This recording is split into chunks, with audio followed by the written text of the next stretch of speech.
Welcome to our podcast. What we're going to be discussing today is Bengals ice hockey. With us today is Dusty Gardner, who will be the team captain of the Idaho State University Bengals ice hockey team. So, Dusty, explain to everyone about ACHA hockey and how you start a hockey team at a college like ISU. The ACHA is the American Collegiate Hockey Association, which is considered non-varsity hockey compared to the NCAA, which is considered varsity hockey. The ACHA boasts teams all over the nation. At the Division I level, they're all over the nation. Division II level, there's more. I know a little bit more about the Division II level because that's where I played, and I have more experience there. I know it's broken up into 4 regions. I played in the West region most recently with BYU, and that's where the ISU team will begin. The process to start an ACHA team is pretty simple. The one thing to really consider is the ACHA registration fee, which helps the ACHA keep the lights on, as I was told, and enables them to operate and function. Beyond that, you need a sponsorship or an affiliation from your school. That's a club sport, which is where the reason BYU had to shut down is because they lost that affiliation in the year of 2021. And they were able to finish out that season, but they lost it at the end. So when you have those two things, you really just need your players and a place to play hockey, and you're lined out. You can go play and invite teams over, build your schedule, and the first season you're uneligible for any postseason play like the national tournament or the regional tournament. But after that first season, you're off of your probation year, quote unquote, and you can begin to be eligible for regionals and nationals and the rest of your postseason play that a lot of teams look forward to. What do you see as the major challenges of starting a ACHA hockey team? The major challenges that I see are, for one, obviously finding competitive players can be difficult. Finding players who can play at the level that the ACHA offers, because it can be pretty competitive. You got a lot of guys coming in from juniors around the area, and they're good hockey players. So the skill level in the ACHA has gradually improved, throughout the last 5-10 years, however long you want to go back. So being competitive as you start is a challenge for sure. And to me, that's really it. It's just being competitive and then getting through those first probably 2 or 3 years until you can really build a strong hockey program. Because it's hard that first year. You're not going to win a lot of hockey games. And when you're not winning a lot of games, a lot of players don't want to come play for you, and that's just to be understood. But if you can get through those first couple of years and take your beatings and earn your stripes essentially, then I think players start to get interested, and they start to come out, and you can start to build something just a player at a time and build a program that can compete for regional and national championships. What progress have you made to this point? To this point, we found a few coaches, and we have some players that are interested that are at ISU. We're going to go to ISU. It's a little hard because we're still in December, so we're still recruiting players. We're looking at junior programs primarily in the West, but all over the nation to see if there's anyone that wants to come out and play.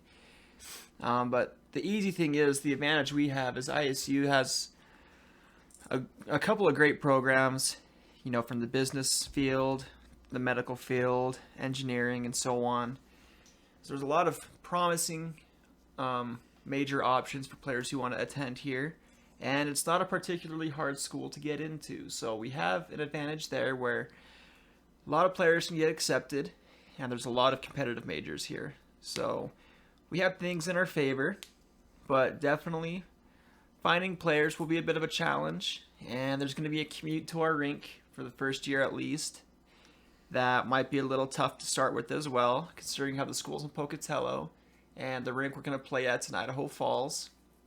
We're trying to find options of a rink a little closer, but for now, the Mountain America Center in Idaho Falls are best options, so that's where we're going to be playing.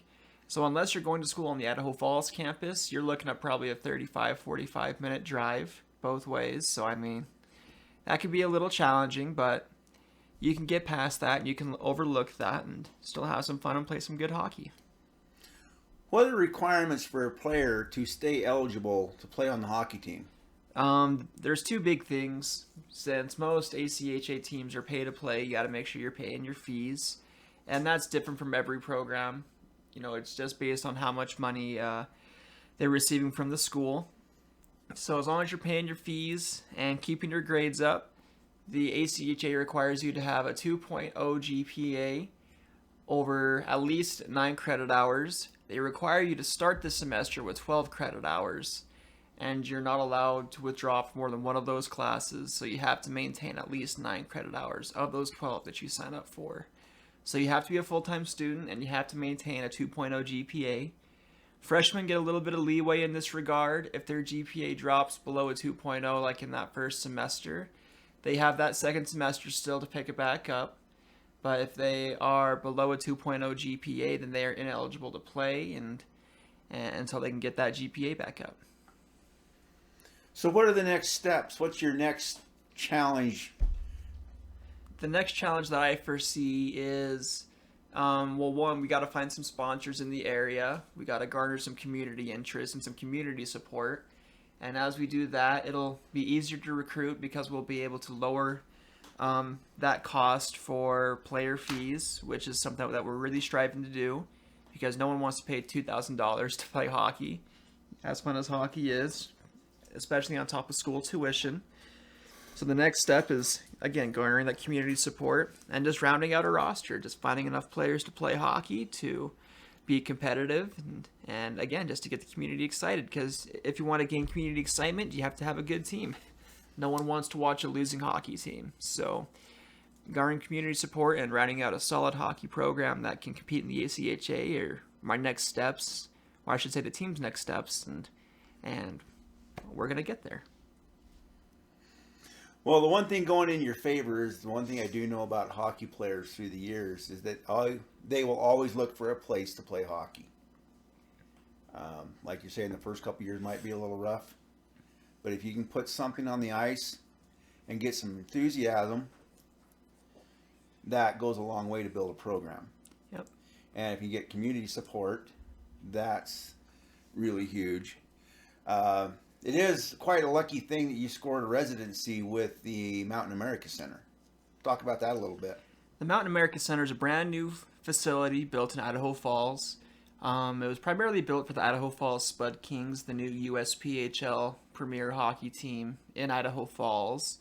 But, they're going to have away games, and all that practice time's not being used yet. So I reached out, and they offered us a residency so that we could have a place to play some hockey, to practice, to kind of help with that team fees again. So, we're really grateful that we have a brand new facility to go play in. If things don't wind up working out super great there, we can still practice in the Topless Park rink, I'm sure. But the opportunities the Mountain America Center is something we're grateful for and something we're really looking forward to using. Well, ladies and gentlemen, thank you for tuning in and listening. Please like and subscribe. Help support our channel. We're trying to use this as a medium to get out to let people know what's going on. And if anyone has support, you can email us. Dusty, what's the email? You can email us at ISU Bengals Hockey @gmail.com. Or, that's the best way to reach us. All right, thank you very much. And we'll have a new installment. We'll try to do a weekly installment to keep everyone appraised of our progress and how things are going along. Thank you for listening.